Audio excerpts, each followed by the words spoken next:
Agora a gente vai trazer dados e um estudo que mostram a preocupação hoje com o mercado de trabalho do ponto de vista do trabalhador, de quem está sendo afastado com mais frequência e sofrendo com doenças psicológicas, às vezes psiquiátricas.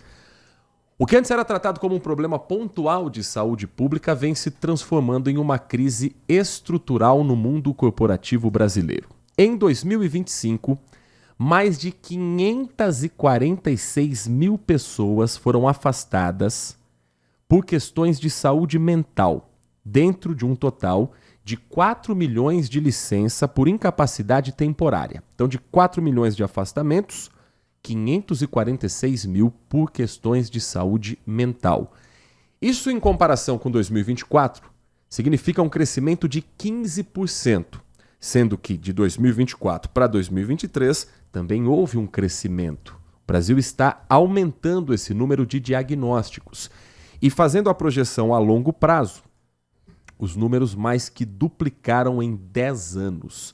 Eram pouco mais de 203 mil afastamentos em 2014 e chegaram a mais de 440 mil afastamentos em 2024. Sobre esse estudo, sobre esse assunto e sobre como lidar com um mundo cada vez mais complexo, a nossa convidada presente aqui nos nossos estúdios na Rádio Bandeirantes é a doutora Débora Queiroz, psicóloga, que vai nos ajudar a entender um pouco mais sobre esse assunto. Doutora Débora, muito bom dia, é um prazer ouvi-la e recebê-la aqui no Grupo Bandeirantes de Comunicação. É um prazer estar aqui, também um bom dia para todos os ouvintes da Rádio Bandeirantes. Esses números significam que o brasileiro está mais doente ou que os diagnósticos começaram a olhar para o que antes talvez fosse só visto como estresse de trabalho, correria do dia a dia, e agora há uma percepção de que há uma doença naquela pessoa? A gente não pode dizer que o brasileiro está mais doente, né? Uma coisa, acho que a ser mencionada, é que houve um aumento de 400% de 2020 para 2026 nos afastamentos em saúde mental. Quando você fala de 15% de 2023 a 2024, a gente está falando de 400% em afastamentos, né? Em aumento de afastamento. Então, não é que o brasileiro está mais doente. A gente precisa primeiro mencionar que o Brasil é o primeiro país do mundo com maior índice em saúde mental. Nós somos o país mais ansioso. Então, as pessoas aqui são mais ansiosas, têm mais dificuldades ali para lidar, provavelmente, com a saúde mental. Então, a gente precisa pensar mesmo no mercado de trabalho. A gente está lidando com, dentro de empresas, de ambientes de trabalho, vamos dizer, emocionalmente insalubres, emocionalmente difíceis, líderes despreparados, pessoas que não estão ali realmente voltadas para o humano. Não estou dizendo que a gente não vai passar estresse no ambiente de trabalho, porque estresse é normal no dia a dia, a gente vai passar dificuldades no nosso trabalho. Então, eu acho muito importante mencionar isso, porque as pessoas acham que a gente precisa ter um ambiente de trabalho praticamente no mundo da felicidade, né? Isso não existe nem na nossa casa, não vai existir no nosso ambiente de trabalho, não existe isso na vida. Então, a gente vai precisar aprender a lidar com as dificuldades como um todo. Então, a gente não vai ter um ambiente de trabalho livre de estresse, como a gente não tem uma vida livre de estresse. Porém, a gente não pode viver 24 horas estressado dentro de um trabalho. Então, é isso que talvez que o Ministério está dizendo, né? A gente está falando aqui de dados da OIT, a gente está trazendo dados do Ministério do Trabalho, a gente está trazendo dados da OMS, e tudo isso está afetando não só cofres públicos, como a gente está mostrando aí dentro das pesquisas, mas também afetando a saúde emocional dessas pessoas. Quantos afastamentos, quantas pessoas não conseguem voltar para o trabalho.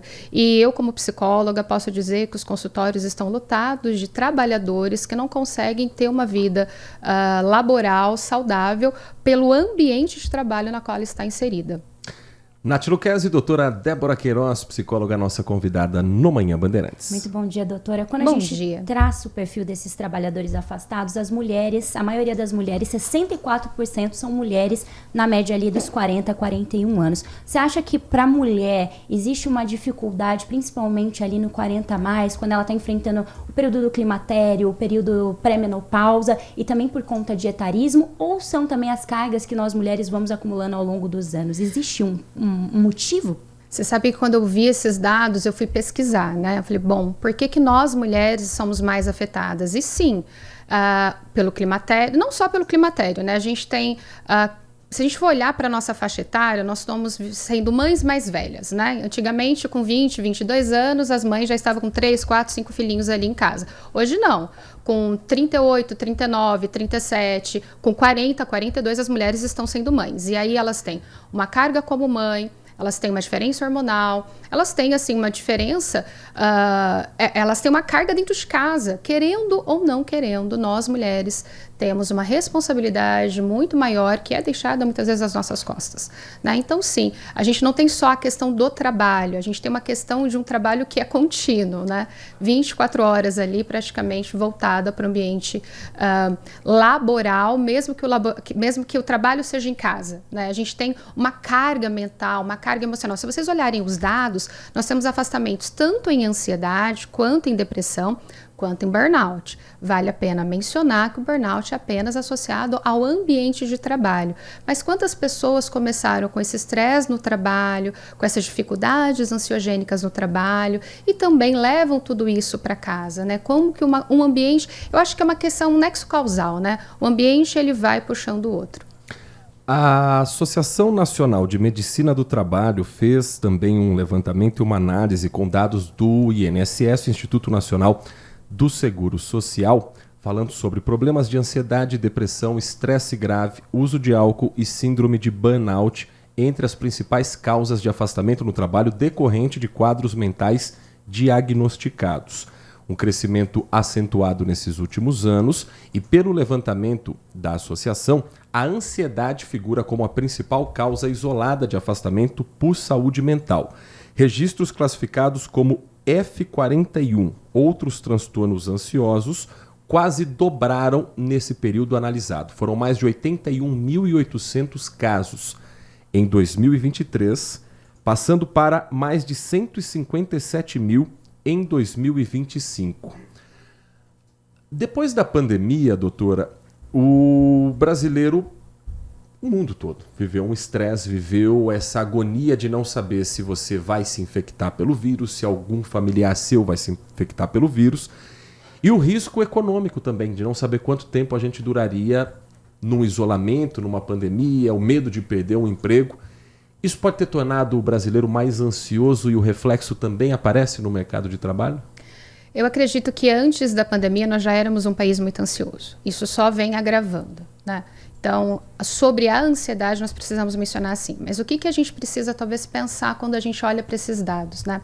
Existe muito diagnóstico que é burnout, que é depressão e que eu posso dizer assim para os nossos ouvintes entenderem, é que vai para as costas da ansiedade. Uhum. Então a gente está dizendo que às vezes a pessoa está num burnout, e vamos lá lembrar, burnout é só dentro do ambiente de trabalho, que entrou no CID-11 recentemente, então ela tem hoje, eu tenho critérios para avaliar burnout, entre eles traços de estresse e ansiedade. Ansiedade, gente, é sintoma, não é um transtorno. Todo mundo tem ansiedade. Eu tenho ansiedade, você tem, todo mundo tem. Então, ela é um sintoma. E, às vezes, o sintoma, ele está tão acentuado que as pessoas colocam isso dentro do transtorno ansiogênico e não só dentro do próprio sintoma em si. Então, eu acredito que esse número tão grande venha de talvez diagnósticos mal empregados ali nessas pessoas.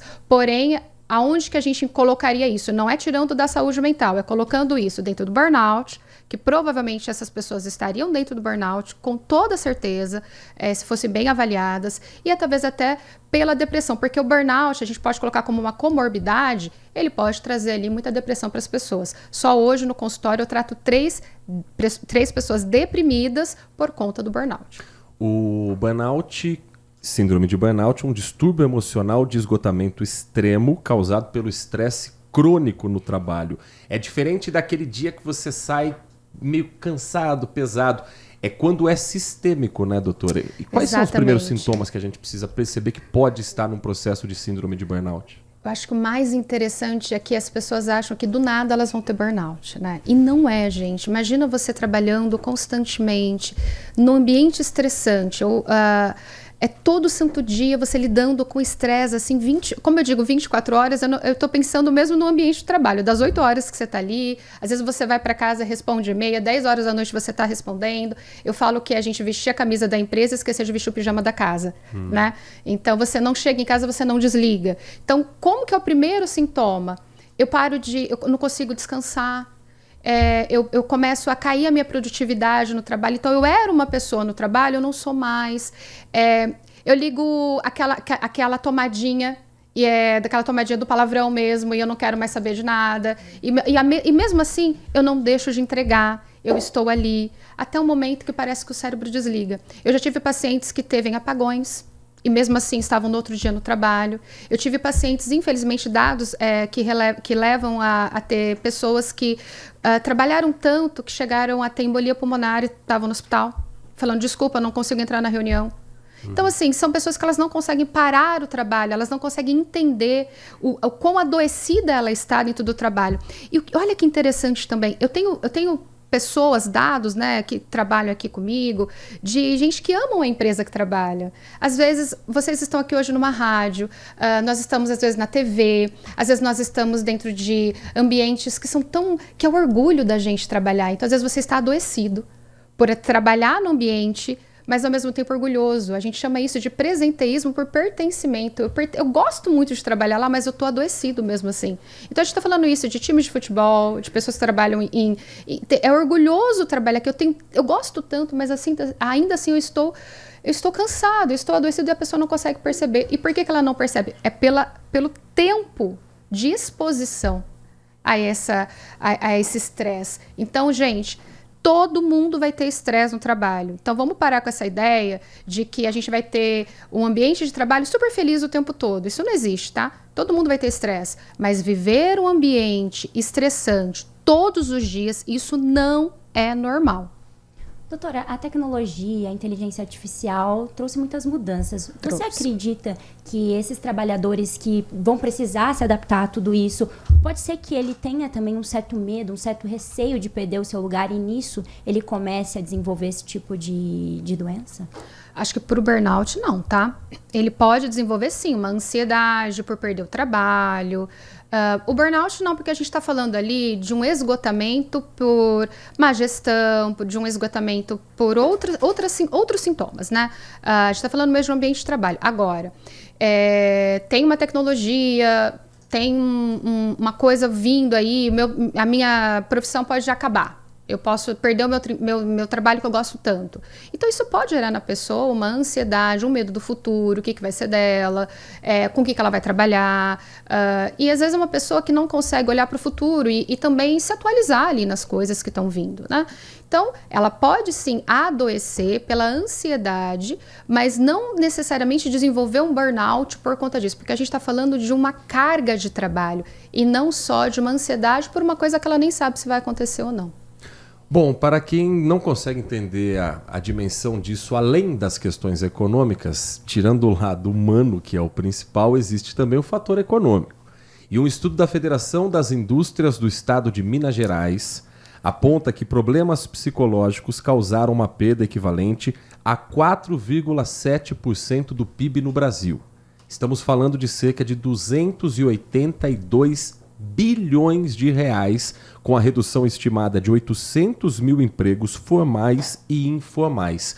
Falta ainda no mercado corporativo, doutor, a compreensão de que cuidar do funcionário é também cuidar da produtividade daquilo que é feito? Com toda certeza. As empresas ainda acham que isso é gasto.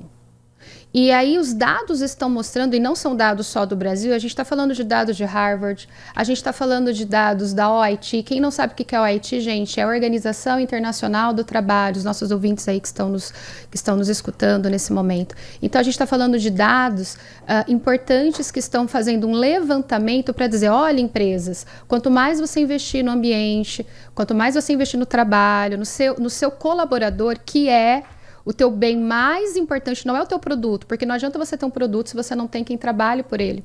Então, quanto mais você investir na saúde, quanto mais você colocar mais retorno financeiro você vai ter. A gente tem dados dizendo que a cada R$1 você tem retorno até de R$1 investido, você tem retorno de R$6 em saúde mental para as pessoas.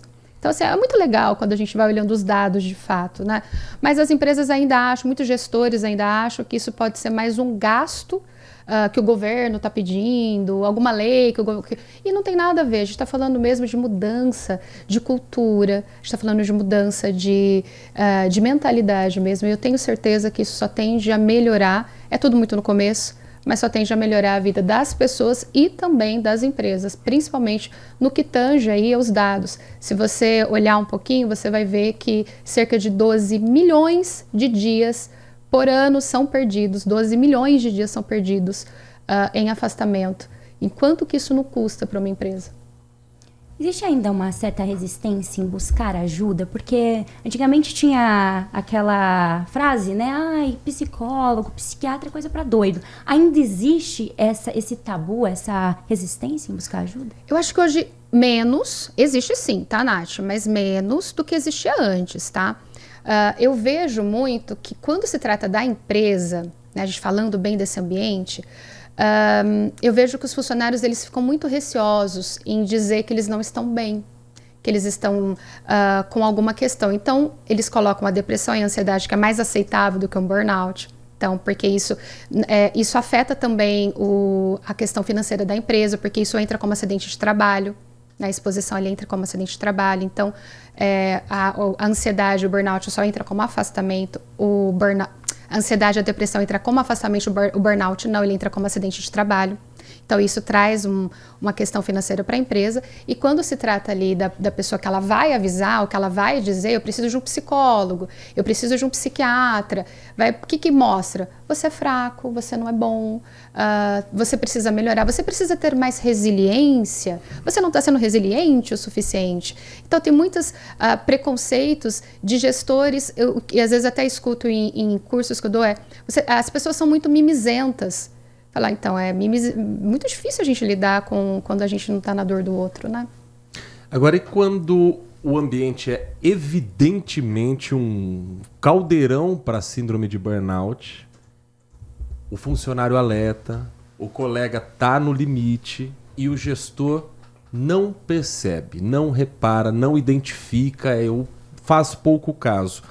Esse funcionário ele pode procurar ajuda independente da empresa e depois só comunicar o problema que está acontecendo? Acontece muito do funcionário, às vezes ele já está em terapia, o terapeuta às vezes sinaliza para ele vai procurar às vezes um psiquiatra, porque ele já está no limite. Às vezes ele pega férias, né? Quando ele poderia pegar o afastamento, mas ele pega férias para poder... É importante dizer que as férias não mudam o ambiente, tá, gente? O ambiente continua lá. Então ele volta, ele continua mal. E então... Às vezes a gente precisa entender que enquanto aquele ambiente não mudar, não há muito o que ser feito. Então a gente precisa trocar o emprego. Existe alguma relação entre burnout e a parte financeira, o endividamento? Existe sim.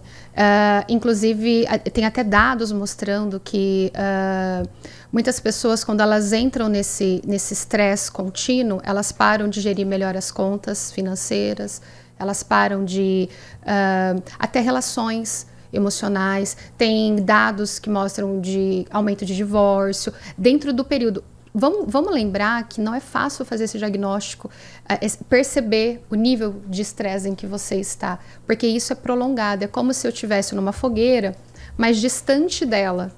Então eu estou ali quente, mas eu não estou queimando. Então eu estou muito quente, mas eu não estou queimando. Então eu continuo ali naquele ambiente que não está legal, que está desconfortável, mas eu não percebo uma dor grande porque eu não estou dentro da fogueira queimando, eu só estou fora.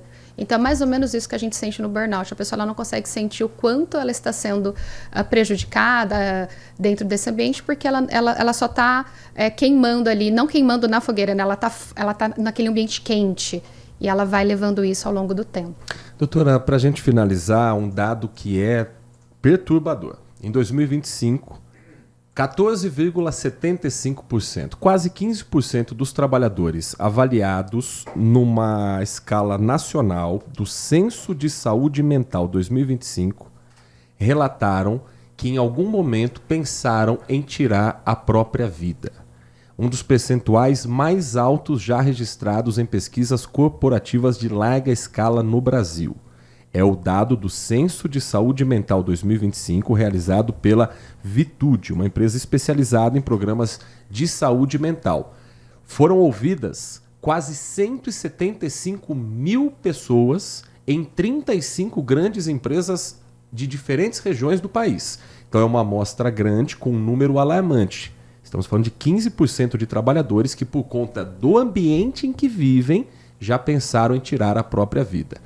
Quem eventualmente estiver nos acompanhando, que já tenha em algum momento tido essa mesma ideia, passado algo assim na cabeça, qual o conselho profissional que a senhora dá e qual o caminho para tentar resolver dentro da empresa, mas também dentro da própria cabeça, esse problema para que não se torne uma vítima de um suicídio? Eu conheço essa pesquisa, é uma pesquisa assustadora. A gente precisa pensar que a gente está falando de um ambiente constante, né? Para a pessoa chegar... Ideação suicida, gente, é a ideia de eu não querer estar mais aqui. Muitas vezes a pessoa ela não tem nem noção do que ela está vivendo de fato. Então ela só começa a não querer existir mais, eu queria estar em coma, eu queria dormir por 10 dias, 15 dias e depois eu volto. E ela não vê talvez o estado emocional que ela está. Então muitas vezes eu sempre recomendo ajuda profissional especializada nesses casos. Eu acho que a escuta ativa, a escuta profissional, ela consegue, com toda certeza, ampliar esses dados de uma forma mais positiva. Não é palestra dentro de empresa que ajuda o funcionário. Não é você fazer um setembro amarelo que resolve dados, tá? Então, eu estou dizendo a busca por profissionais especializados. Aí eu estou dizendo tanto de psicólogos, de psiquiatras, ambos trabalhando em conjunto. A parte medicamentosa contribui bastante. Muito preconceito existe de forma desnecessária. Então a parte medicamentosa ela é importante. E às vezes entender que a vida ela é importante, mas quando você perde o sentido da vida, né? Por que vale a pena eu estar aqui? Olha tudo que eu estou vivendo. Às vezes a gente só precisa de uma mão. Às vezes essa mão não é a mão que a gente vai encontrar dentro da nossa família ou dos nossos amigos. Às vezes é a mão do profissional mesmo. É o profissional às vezes que te tira de lá. E tudo bem. Isso não é preconceito para ninguém. Isso é só uma forma de você buscar ajuda para si mesmo. Doutora, quem quiser conhecer um pouco mais sobre o seu trabalho, a senhora tem muitos textos publicados, vi que você tem também num blog aqui diversos temas que certamente ajudam muita gente no dia a dia. Como é que pode procurar a doutora Débora Queiroz nas redes sociais e na internet como um todo? No Instagram eu estou como deboraqueiroz.psc. Podem me seguir, vai ser um prazer encontrar vocês por lá. Nós conversamos no Manhã Bandeirantes com a doutora Débora Queiroz, psicóloga, que gentilmente atendeu o nosso convite nesta segunda-feira, a quem agradecemos muito pela atenção. Assunto importantíssimo. Volte mais vezes ao Grupo Bandeirantes. Foi um prazer estar aqui com vocês. Agradeço também a todos os ouvintes que estiveram conosco nessa manhã.